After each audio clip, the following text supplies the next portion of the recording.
Bonjour Rudy, bonjour à toutes et à tous. Merci de votre accueil sur RCJ, merci du bonheur que vous avez donné à ma mère alors que je lui expliquais à Shabbat dernier avoir été recruté pour ses chroniques matinales. Alors je vous épargnerai la pénible discussion qui a suivi lorsque j'ai avoué que c'était bénévole, que oui je sais déjà que j'ai choisi de rester dans le public et que mon frère polytechnicien lui fait du bitcoin, etc. Bref, à Shabbat dernier donc, ma mère me dit: Marco, as-tu lu cette histoire de cornée artificielle à partir de cellules de cochon qui a rendu la vue à des aveugles? J'ai d'abord cru qu'elle me reprochait encore d'avoir choisi l'urologie plutôt que l'ophtalmologie, mais en réalité, elle faisait allusion à l'étude suédoise publiée le 11 août dernier dans Nature Biotechnology.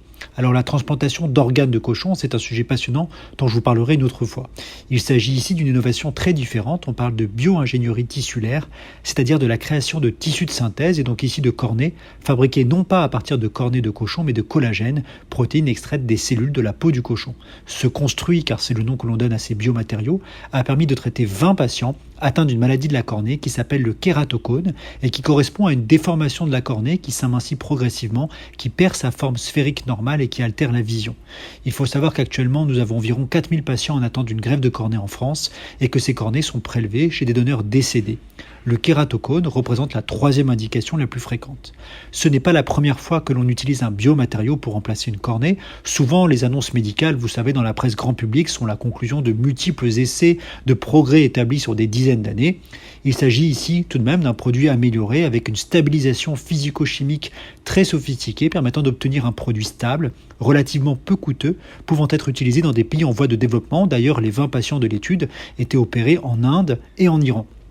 Les cornées ainsi obtenues peuvent être conservées 2 ans, alors que des cornées prélevées chez des donneurs décédés ne peuvent être conservées qu'une trentaine de jours environ. Et puis enfin, la technique chirurgicale utilisée est une technique simplifiée, sans suture, permettant selon les auteurs d'améliorer la cicatrisation. Les résultats rapportés dans l'étude sur l'acuité visuelle sont très enthousiasmants, mais il est important de rappeler qu'il existe aussi une autre alternative, un produit totalement synthétique, sans extrait animal et développé par une start-up israélienne. Un premier patient avait reçu cette cornée synthétique en janvier 2021 en Israël, dans le cadre d'une étude internationale, et dès le mois d'octobre 2021, les premiers patients européens ont été opérés en France par des ophtalmologues à Paris et à Montpellier.